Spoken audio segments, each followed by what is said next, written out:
Hello, everyone. This is Dano from DefDevice. I'm the founder and e-commerce consultant here at DefDevice. And in this podcast, I love to invite entrepreneurs, business leaders, people who have really done some amazing things with their lives and open the stage for them to share their life story. And today, I have the wonderful Omar Angri with me. Welcome, Omar. Hi, Dano. Everything good? Perfect. Just a question. Are we live right now? Yes, we are live, man. Okay. I thought We it's are a recording. recording. Okay, No. Sorry. We are not live. We are recording. We are recording Okay, this. perfect. It's That's not fine. being broadcasted. It's a recording, but it will be Okay, live at now I some understand. point. Yeah. Okay, perfect. Yeah, Omar, tell us, what Thank are you you. doing? Yeah. Where are you right now?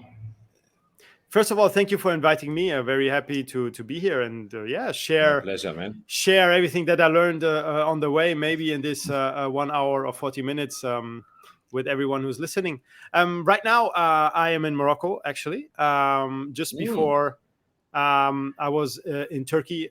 Maybe some of you have seen me there at the wonderful World Conference or e-commerce World Conference.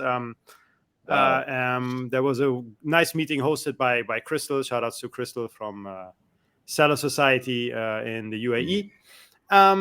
So then I will be in the UAE, and I'm as you can hear, I'm a bit of a traveler. I like traveling, and Oh, yeah. that's one of Obviously. my hobbies. I really love it. Yeah. We have that one in common, and a few, like a lot of other things. So first of all, we both German speakers, so we could just switch Yes. over to German. We are native German speakers. We both lived in Kuala Lumpur, which I still do, but Omar, he is a short fuse guy. He likes to travel all over the place. I wish he was Yes. still here so we could have a beer together. And we both in the No beer agency for and me. Amazon.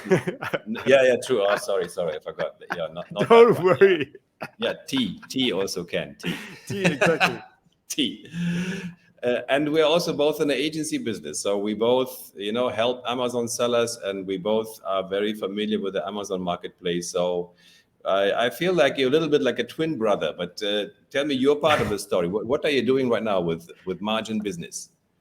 Okay, what we're doing right now, let's just take it from what we're doing right now. So we're doing the listing optimization, but we're not limited to it, So we are very niche focused. So we're helping like big sellers, big Amazon sellers, or big sellers in e-commerce in general to boost their sales, and we do this with our knowledge, as you can already hear before. I'm traveling a lot. I have a lot of knowledge of different countries and different cultures. So I exactly know what people or who your customers is, who you're going to target. So companies come to us and ask us, listen, can we sell this product in this market? Can we actually do something in this market? Can you help us to bring the word out and to target the correct customer? And this we do this through content, through pictures, and through SEO, which is really important. So and we are very focused on the European Union. As we already said, I'm a German native speaker, so I'm very focused on the European Union. That's fantastic. This is So what we do. you're an Amazon expert with all this cultural background somehow. So you not just understand Yes, the exactly. platform, but you understand also so many different cultures from your traveling, from your background, from your. I'll be very curious about diving back into the young Omar. I mean, I'm sure he grew up in like many different places. Yes. Today your main business is margin business, and you help Amazon sellers to expand, to increase their sales, and to enter other marketplaces, which is fantastic. Exactly. Which is something very similar what we do, and this is one of the reasons we speak, because I love to look at people who do something similar as partners and as competitors, because there's always something where we can support each other, and there's always some niche part of it which one guy does, the other one doesn't. So Definitely. But today it's all about Omar, really. So let's take the little voyage into the past, where Omar was 10 years old, or even before that. I mean, it's really up to you. But tell us about young Omar. Like, how did he grow up? What was your childhood like? Oh, my childhood was really nice. I had so many different things to do. I grew up very green, so it was most of the time I remember snow, lots of snow, like Where playing in was the that? snow. And Germany, actually. So you were born in Yeah, I grew up. Germany. Yeah, I was born and raised in Germany, so there was lots of Yeah. snow. I mean, I'm sure you can remember, Oh like yeah. 40 years ago, there was real snow, not like the fake snow like today, in Germany. So there was some, like, you open the door and you fall into the snow, like for real, like you need to. Hmm. It's not like up to the ankles; it's up to the knees or further up. Yeah, So yeah. this is what I remember. I remember beautiful summer days, running through grass in the heat, and falling into Hmm. rivers. And this is how I grew up. This is my childhood, actually. So Wow. school, I didn't like school at all. I was not. I like it because I knew a lot of people, and it was fun to go there because to socialize. And it's Yeah, yeah, staying at home would be boring. You know what I mean? So I said, yeah, let's go yeah, yeah. let's go to school. Um, I was not very good in maths or all of that stuff. So everything. Let's say I was really something. I was out of the box already at a certain, from the beginning. I would say, I never fit anything, and my Hmm. teachers told me this Hmm. as well. You don't fit. You don't. It was just It's You're it's not not a good that student. it's not that I was like a bad kid or something, but I was always like against it. Against something. I had always Mm-hmm. something to say. Mm-hmm. So obviously A you're rebel. it's yeah, I would not say a rebel, because I was not like an aggressive going against it, but I was like having in my head saying like whatever. It's I knew already that what should I do with maths, like the circle and all of that stuff. What should I do with it? It ain't gonna Yeah, yeah, help me yeah. anyway, because I knew already, like, when somebody is 30, he will not sit at his desk or trading, flying around the world and drawing some circles. So that was already pretty clear for me. So yeah, this is Oh this yeah, yeah. is who I So was more when I a was small. visionary than a rebel, actually. But I can Yes, really relate exactly. to that. I would. All this time I also had in mind, like, what the f we are doing here. It is some kind of curriculum, but do I really need to know like ancient Egypt stuff and how? If it's Exactly. I love the Montessori approach. The Montessori approach says that Yes. in each time of our lives we have a certain interest, and we should simply feed on that interest and follow the passion that we have at that time. So sometimes we just want to do play theater, or we want to do play sports, or sometimes maybe we want to learn about Egypt. But it should be up to the individual and not to the plan that some bureaucrat Oh created yes. what Oh yes. what kids are learning. But yeah, I can completely relate to this kind of weird But what I but thing. but what sorry to interrupt you, but what I would not say, like, there is one thing which is super important, and that is discipline. You cannot, like, no matter Mm. how the discipline is really really important. So that means What is discipline? you can discipline. What is discipline? Discipline is to get up at a certain time in the day. It doesn't matter if you go at 5 or get up at 6, but discipline is to get up at every day at the same hour, and to make sure that you do things you don't really want to do, but you have to do them. Do you really think I like to go train and get into the ring and start doing sparring every day? And I don't really like it, but I have to do it Mm. because my body demands it, and it's something I need to do. It's like that. I Mm. need to go to the gym. I don't like to go to the gym. I have to go to the gym. It's. Really? You don't enjoy it? Yes. No. I mean, how you can enjoy you, you know not anymore. Maybe before, like when I was really young, yes, but now it's just like I Mm. have to do it, because if I don't do it, I get out of shape. And if I get out of shape, I cannot talk anymore, I cannot work anymore, I cannot do anything. So this is my fuel. So Mm. there's certain things you have to do and this already starts when you're small. When you're Mm. small and you don't have discipline, or your parents don't show you discipline, because everything comes obviously from the parents, then you don't have anything. So really, really important discipline, and as well for the children, they need to have discipline. They cannot go to sleep just walk through the house and then they pass out at 2:00. No, it's not possible. They have to have discipline.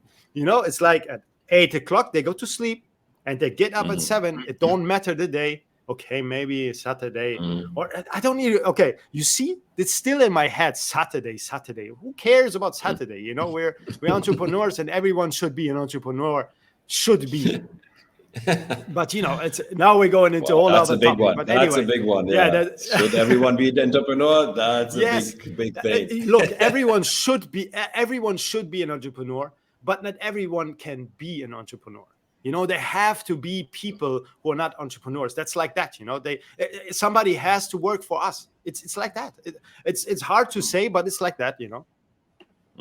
Okay. There's not everyone can lead, can do certain things. There's always people who have to learn, but at some point everyone can be a leader. Don't understand me wrong, but some people don't want to be a leader.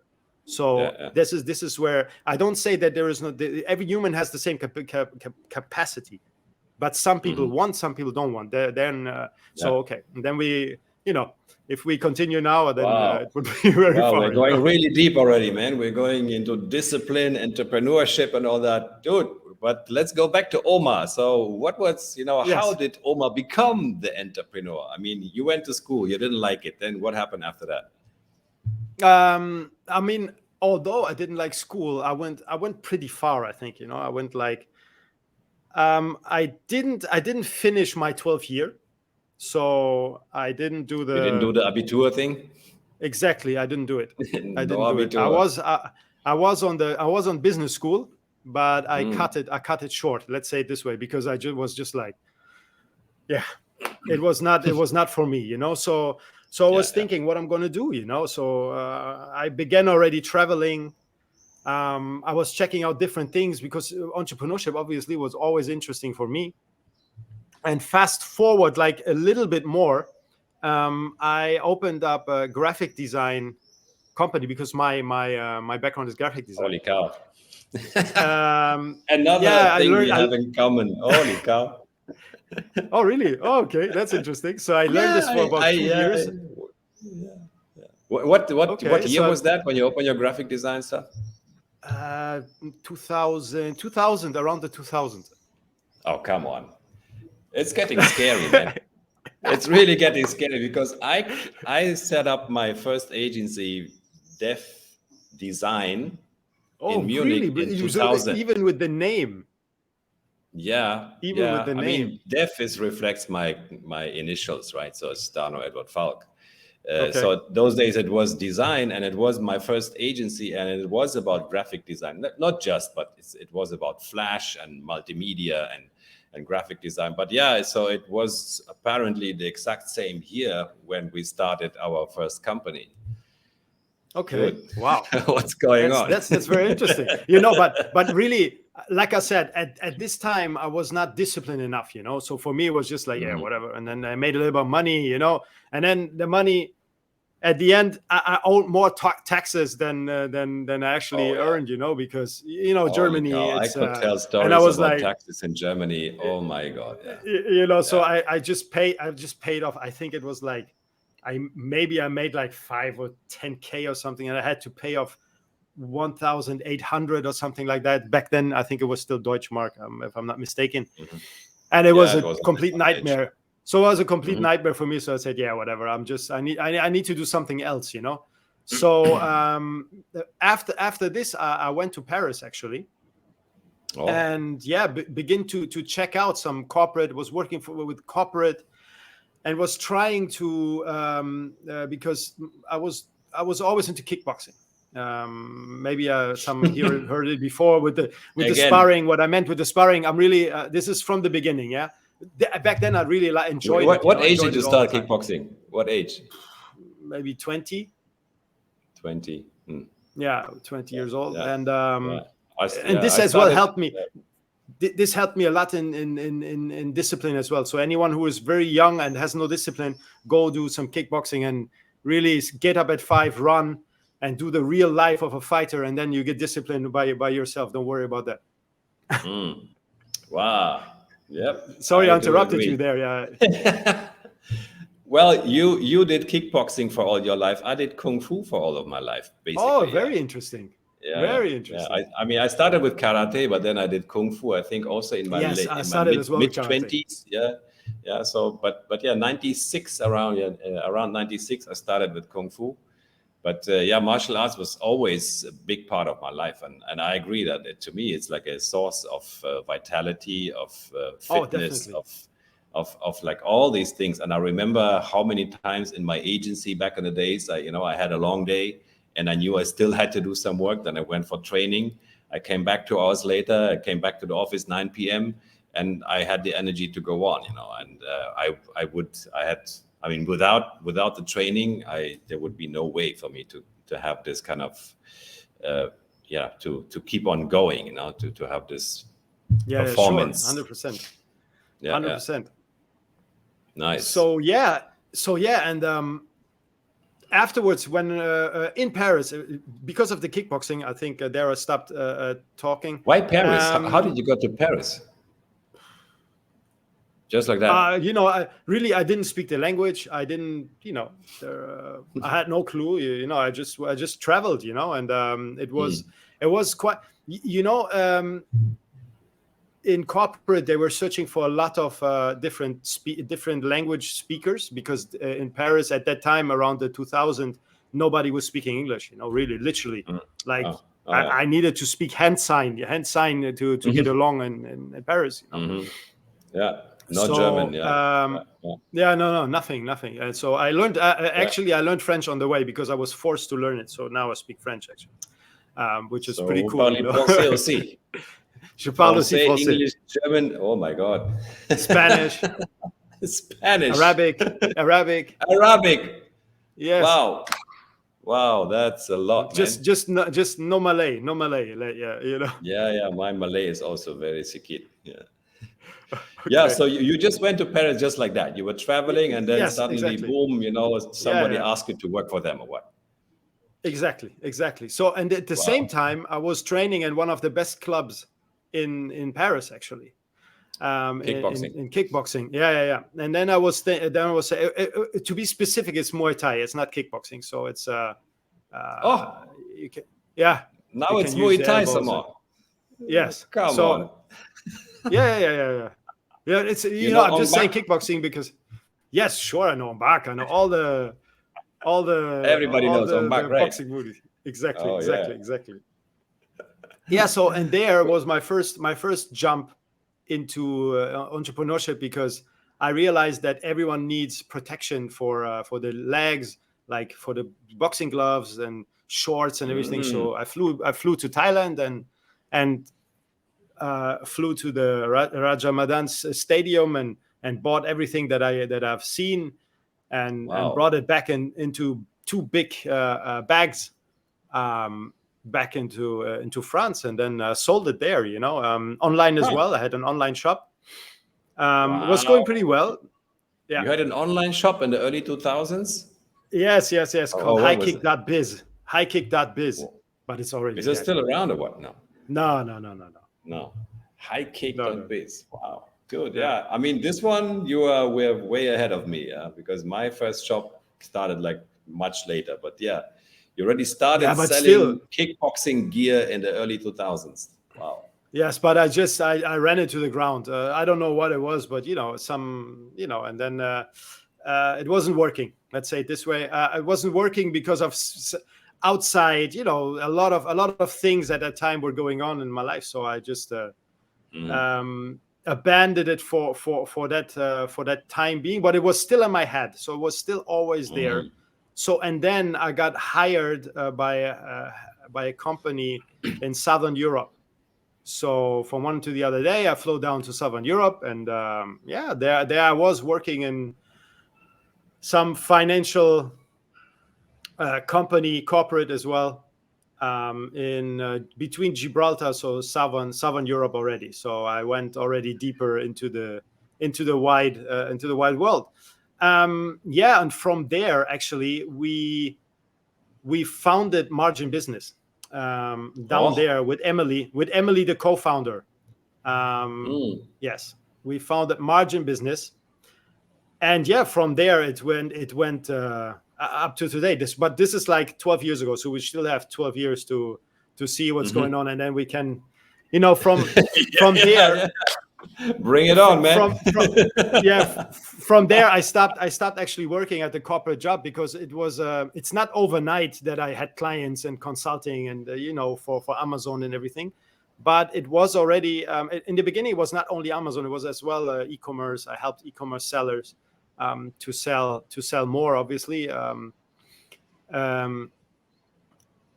Amazon. So it was like, there was the time of Facebook ads. I didn't do Facebook ads, but I was helping organizing. 1 second here. So you were doing some kind of corporate job in Gibraltar, exactly, or near Gibraltar, and then you help Amazon sellers. I mean, at the same time. I mean, dude. I mean, how do you get into Amazon and become a consultant? I mean, actually.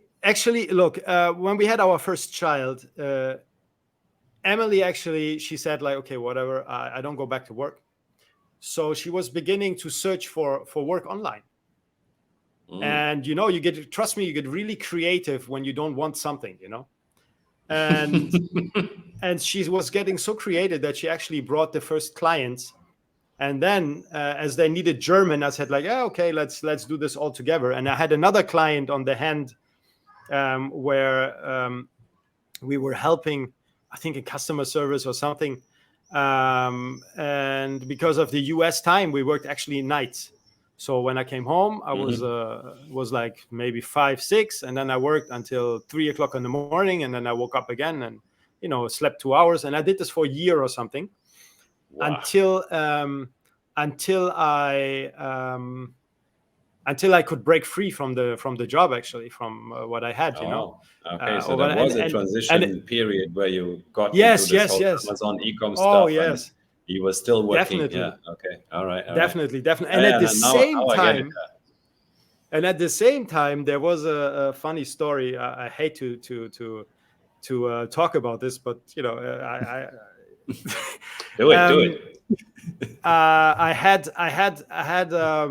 I was selling some stuff online, and somebody contacted me and said, okay, can you, I will give you like 3 Bitcoins for this. And I was like, what Bitcoin? Where? And I was checking. I was checking, and I couldn't store this stuff. I didn't know how to store it. At this time, I think in 2010, you still needed 2012. Yeah, 2012, you still needed some device to store. I mean, still today you need device, but it was complete. I was like, oh, what is that? I have no idea. And maybe Bitcoin price at that time was like, I think $10, $8 or something. Oh. So I said, yeah, just leave me alone with it. He wanted to give me like 3 or 4 Bitcoins, I said, no. So yeah, this is Boy, one of if we had known. Again, I must say, I know. Come on. I mean, I bought 4 Bitcoins at $90 each, because there was a time in my life where I was trading. I was doing stock trading. I'm still doing it. You're still doing it? Okay. Yeah. I concluded the whole trading stuff at some point. But yeah, I did buy 4 Bitcoins for $90 each. Yeah. Where are they? I have sold them, of course, prematurely. I sold them when they were like 1,200, which was still a pretty decent return of investment. Yeah, still okay. But of course, I didn't see it coming. The 70,000. No, don't worry about that. I think you. But yeah, it was. I mean, it was still a good trade. Yeah. Definitely. I think that's pretty good. But anyway, this is and afterwards. After this period, I mean, at the same time the transition happened, I said like, okay, now or never, we're going to travel. So we did an Asia tour. We did an Asia tour for 9 months or 12 months or something like that. Yeah, and working with our new clients. You went full on into the e-commerce stuff, into the Amazon stuff. You quit your job. Exactly. And you started to become a digital nomad, so to say. Exactly. That's it. So first I touched down in Malaysia, where yeah, exactly. FYI, this is where I am today. Kuala Lumpur. For our listeners, you know it, yeah. But just for our listeners, this is where I am speaking from right now, from Kuala Lumpur. Yes. Yeah. Exactly, and it was strange that we never met in Kuala Lumpur actually. So it was like around the 2012 or something like that. We arrived Kuala Lumpur. We stayed like 3 months. We went to Thailand for 6 months. We went to, I think, Japan for a few weeks. Sorry. Yeah, and then back to Malaysia another 3 months. So it was Because a 3 months pretty is your good trip. tourist visa, right? So you can simply stay here for 3 months just with your passport, like visa on arrival. So that is, so that's why 3 months. Exactly. But Malaysia, Malaysia is pretty cool with European passports. You know, I think you can do this like maybe 3 times or something before they would say something. You know, depending. I obviously, did it around 20 times. Really? Wow, that's brave, you know, because I would not do this. I would not do this with. I mean, the U-turn thing. So you can come in with 3 months, and then you have to, like, technically, you just have to stay in another country for 1 night. 1 week. 1 night.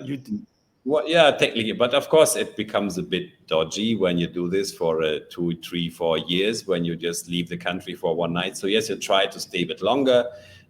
But technically you are allowed to kind of re-enter as soon as you have the job from another country. You can come back, but after a couple of years it kind of adds up in your passport, and then they start asking questions at immigrations like, what are you doing, sir? You know, are you working here? And then it becomes a bit scary, because every time you arrive at immigration you don't know, are you going to get in or not?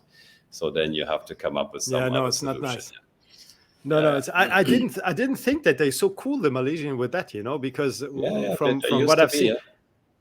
But you know, like I said, it really depends on your passport. I know that other nationalities, you know, don't have the same privileges for.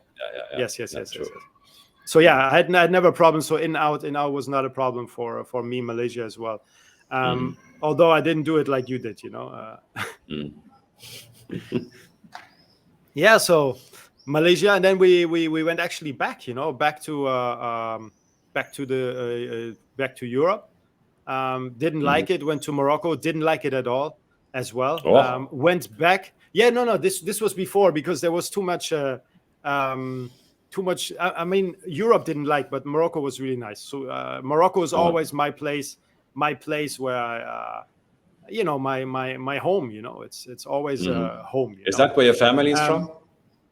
Yes, my father is from Morocco. All right. Okay. And and my mother is German, actually. Okay. Well, that explains the mix. So yes, and then we said afterwards we said let's try, because you know then the company grew as well, you know, so we had some certain amounts coming in, and we had our company in South America at that point already registered, and everything was running through there. So I can tell you as well a little bit about offshore if you want to talk at some point about it, you know. That would be also a few years. There was like, I think a few years we had it up there in South America, and then we moved to Malaysia, because Malaysia had a very good option called Labuan, which you are very familiar with it. I still have a Labuan company until today. Exactly, one of the best options at that time, because the other offshore jurisdictions began to green zone. European Union were blocking payments, and it was getting annoying. And I'm not, you know, I don't have anything to hide, you know, I don't really care. So I just said, semi-offshore with Malaysia is very good. Malaysia is a very respected country on the international scene. So even Germany, everyone has their hands in Labuan, so there is not any problem what I see there. So I went there and put the company up. Went really, really quick. Everyone was friendly. Everything was fine. In a few days, this thing was set up. And running through Labuan for 2 years. We stayed in Kuala Lumpur. Was really nice until politics change very fast over there. and suddenly we needed to do some changes in the company, and I didn't want to do that. So I said I rather leave. But I left the company anyway there for the time being. And yeah, then we went into the UAE actually. So, and this is from where we operate today. Wow. And live so as UAE well. is your home base at the moment. Yes, exactly, and live as well there. Yes, partly. Okay, so UAE means which city? It's Dubai. Dubai. Yeah. Okay. So you're a Dubai boy. Oh, very Yes, good. the company is in Ajman. So it's like it's another emirate just beside it. But it's all on the same line. It's like maybe 20, 30 kilometers of line. I prefer actually to be outside of Dubai. So I'm not like, I don't like the inside. If you ever have been there, you understand why. Yeah, just for a short while. Yeah. So, so you speak Arabic, right? Because of your family background. You learned Arabic from your father. Yes. And this is how you get along in Dubai quite well, I'm assuming. Yes, although the Arabic is a bit different, but it works, yes. Yeah, yeah. But would you recommend Dubai for someone who doesn't speak Arabic? Yes, definitely. Really? You get by with English? Yes. Really? Yeah, you can get by with English. No problem. Yeah. Even the government, everyone speaks English. So it's I was very surprised, and I think it's the fastest paper company setup I've ever seen in the world. I mean, Malaysia was already pretty fast, but they are faster. It's obviously it won't hurt if you speak Arabic, Yeah. Even in order to build up relationship with maybe the officers there, the tax officers, it's always nice to have something to talk about, So I would, because they're very. Do officials speak English? I mean, do officers speak English? If you go to any office, any like governmental place, or even the shopping mall, you can speak English to people there. Yes, no problem. Wow. Yes. Like I said, it's always good. It's always good to speak because there's so many nationalities, But most of the nationalities, I mean, there is, 26, 28 Arab-speaking countries. So there is pretty much a lot of Arab speaking there. But like I said, English is very easy as well. So no problem at all. Wow. So this has become like almost like a digital nomad guide episode today, where we talk about all the options of staying here, staying there, Labuan, Dubai. We didn't even say where Labuan actually is, Yeah, no, it's a secret. Yeah, but Google knows. Labuan is I mean, Kota Kinabalu. I'm sure you've done the whole tour as well. I didn't go up the mountain there, but yeah, I've been to Labuan quite a few times. No, me as well. I did.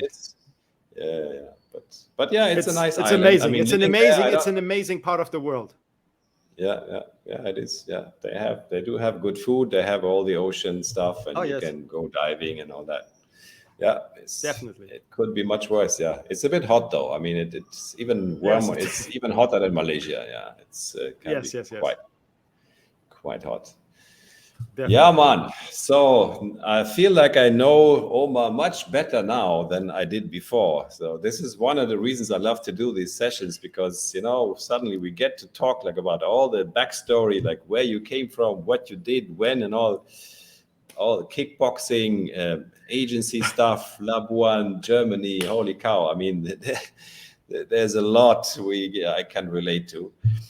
But to kind of conclude the session for today, I always like to ask this question. What do you think are the biggest challenges for e-commerce sellers today? I would say it's a good question, first of all. I would say that it's really like the globalization. For e-commerce sellers, it's definitely something everyone needs to put their head into. Because now we don't sell anymore just to one customer. We sell to the world, and the world is spoiled. So you cannot just sell anymore whatever you like to sell. You need to really the world is spoiled. Whoa, okay, Exactly. yeah.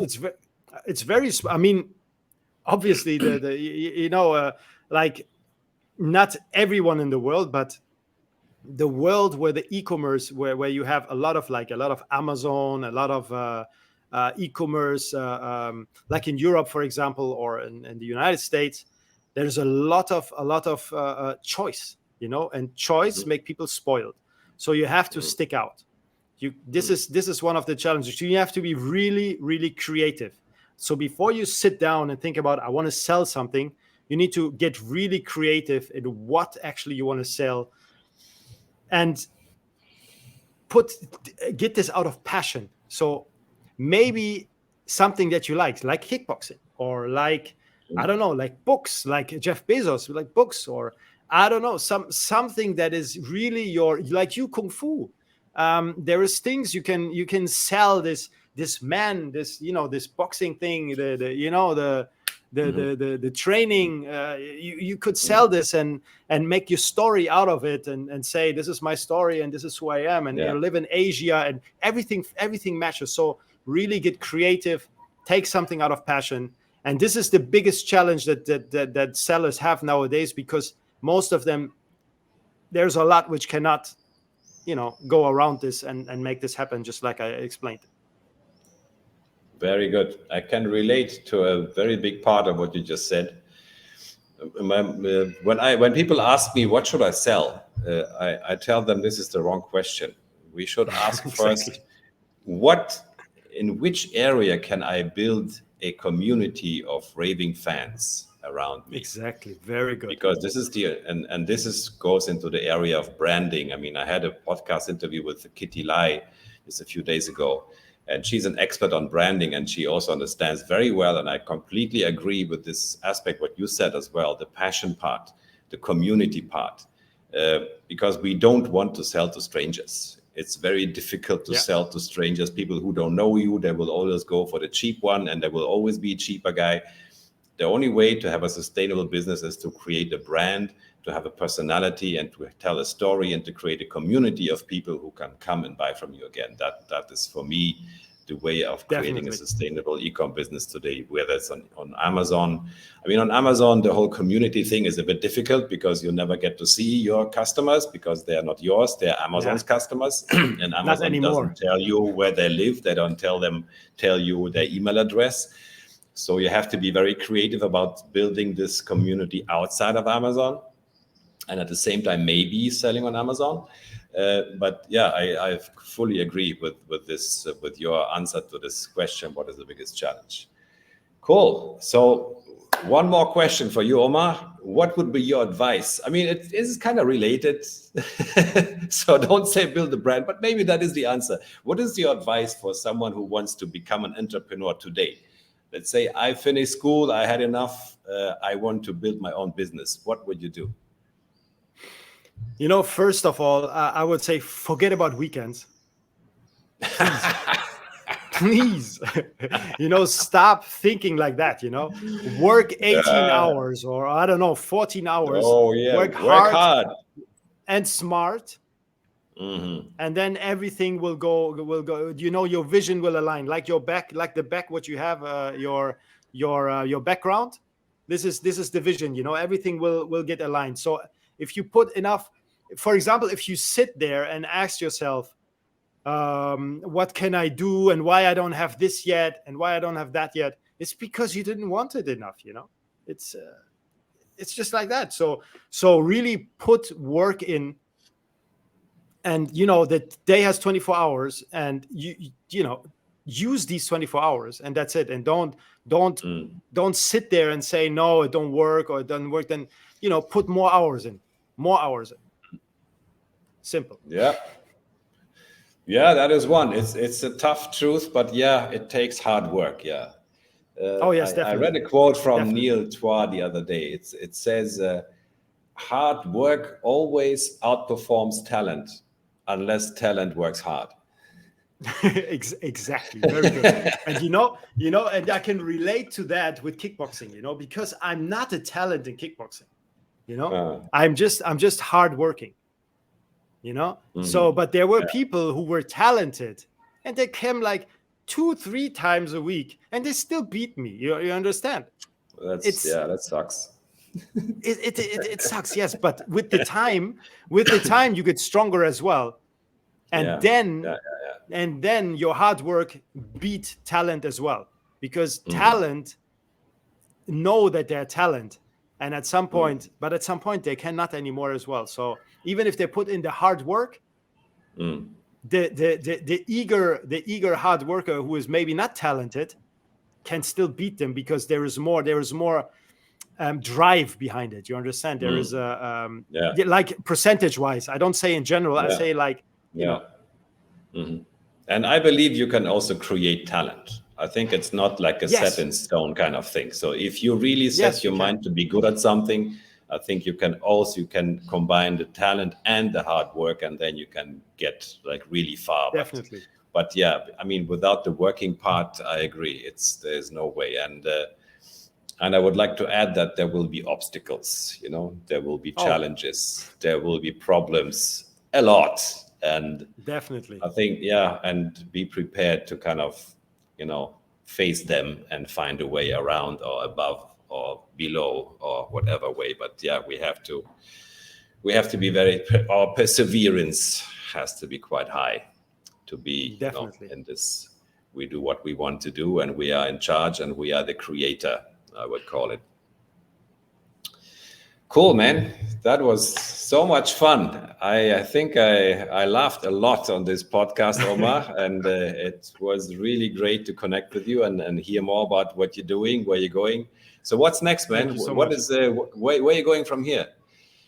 Okay. You keep growing your brand, or what is your vision from here? For now, the main focus is to stay in the UAE, because I believe that the UAE is the next big thing coming within the next years, or even not only the UAE, it's the Middle East in general.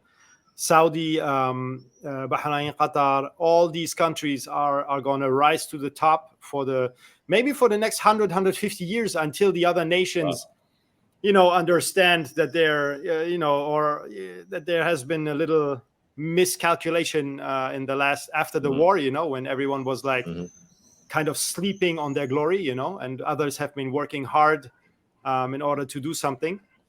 So I want to stay in the UAE and build margin business up, add more services, make it a lot bigger.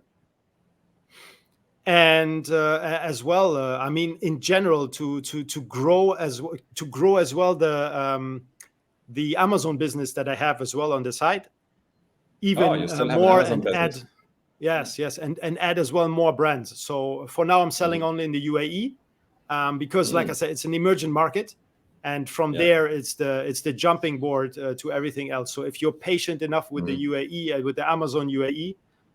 You really can do something big. So this is this is my vision for the next years, and maybe even other businesses on the way. But like I said, for now, focusing on the agency model, and I have a software out as well. I'm not sure if you have seen it.